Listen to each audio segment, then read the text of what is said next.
I'm Antonio F. Vianna, the author of the novel Second Son. This suspense thriller is about the effects of birth order on a particular boy in a family, and whether those effects are a matter of life or death. Second Son, as all my other books, are available where most books are sold, both on the internet as well as in retail shops, both in electronic as well as paper format.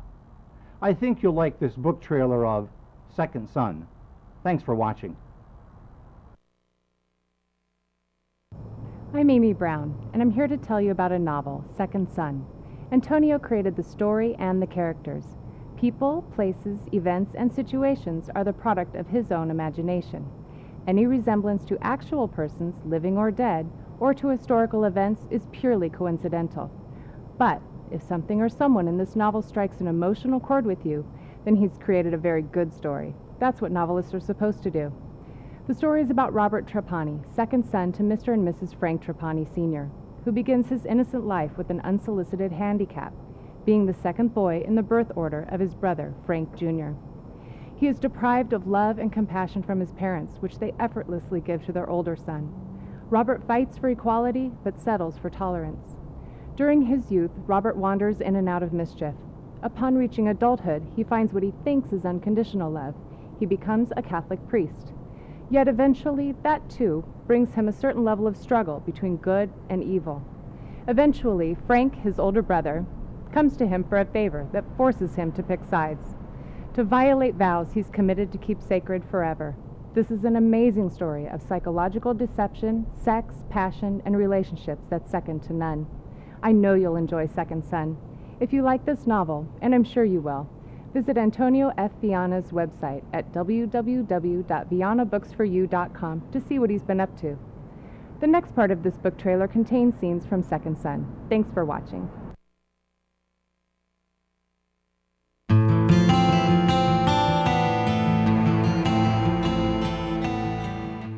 Abigail Weaver, May 27, 1966 to July 28, 2009.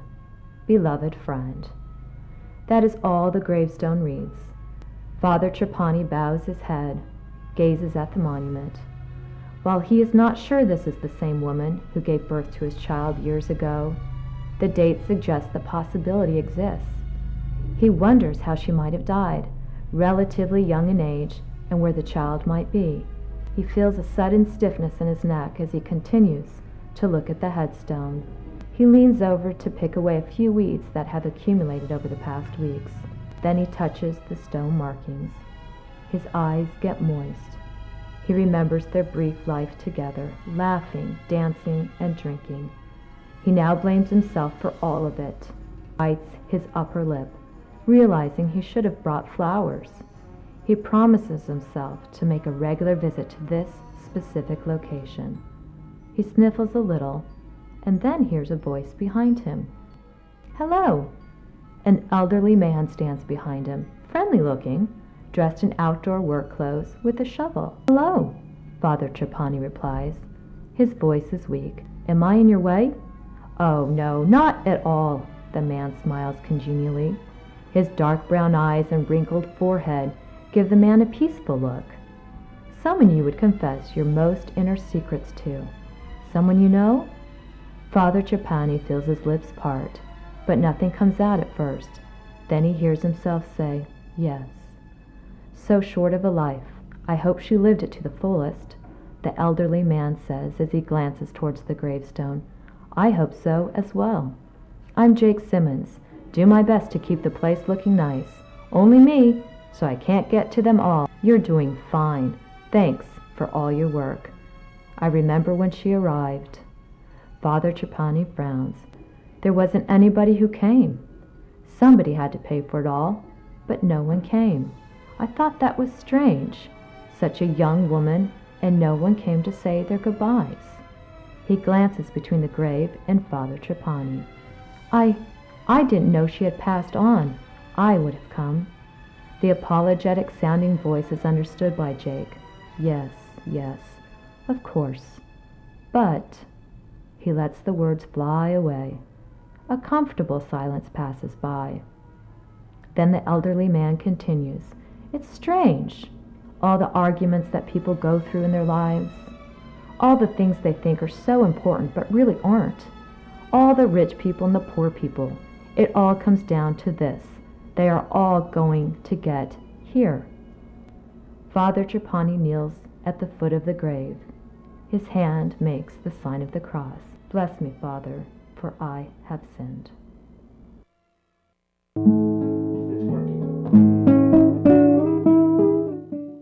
The two brothers stare at each other for a short time.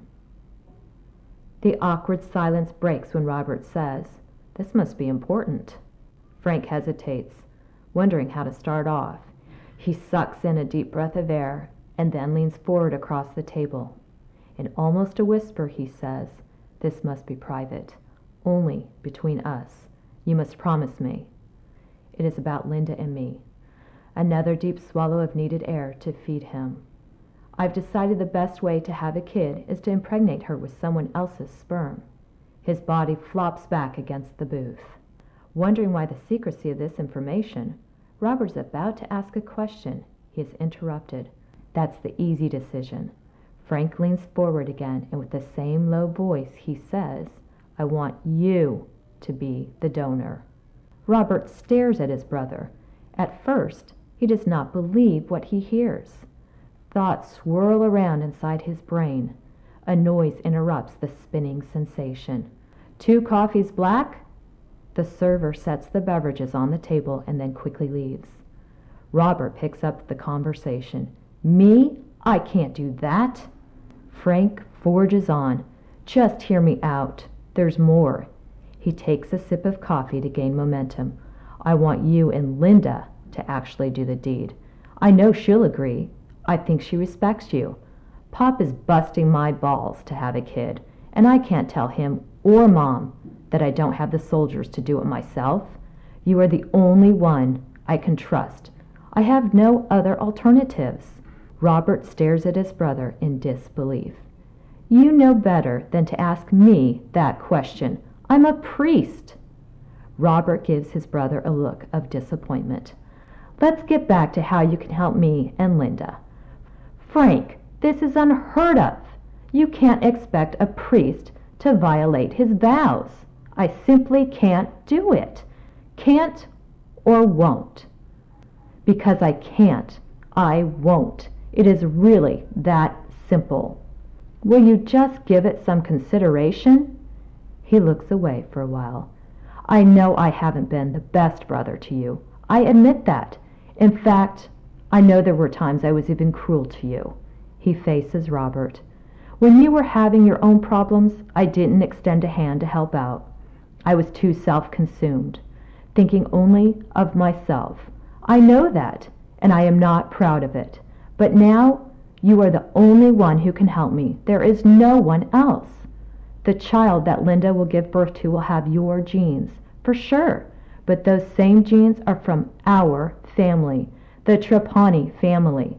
I know Linda will never reveal our secret. I know that as God is my witness." "Frank, you haven't been listening to me. Even if I wanted to, my vows as a priest do not permit it. But you don't have to tell anyone. It will be just between you, me, and Linda. You've forgotten the most important one, God. Then do me this one favor. Ask God for guidance." Furrows form on Robert's forehead. He is troubled.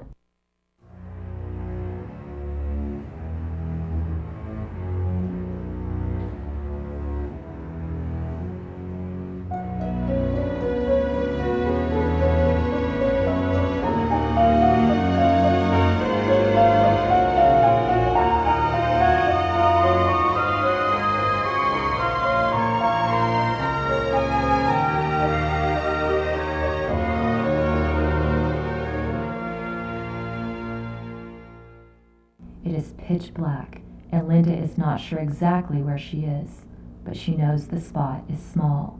She tries to wiggle, but her hands and feet are tied, and her mouth is gagged.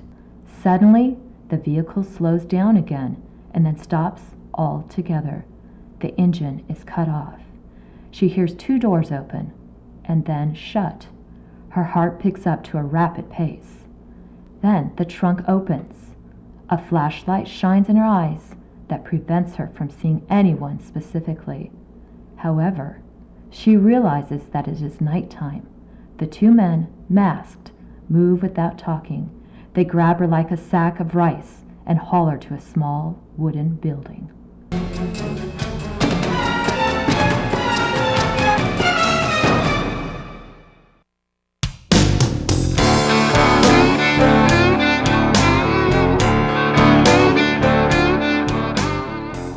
Now seated in a booth, Bus asks, "What's your story? Running away?"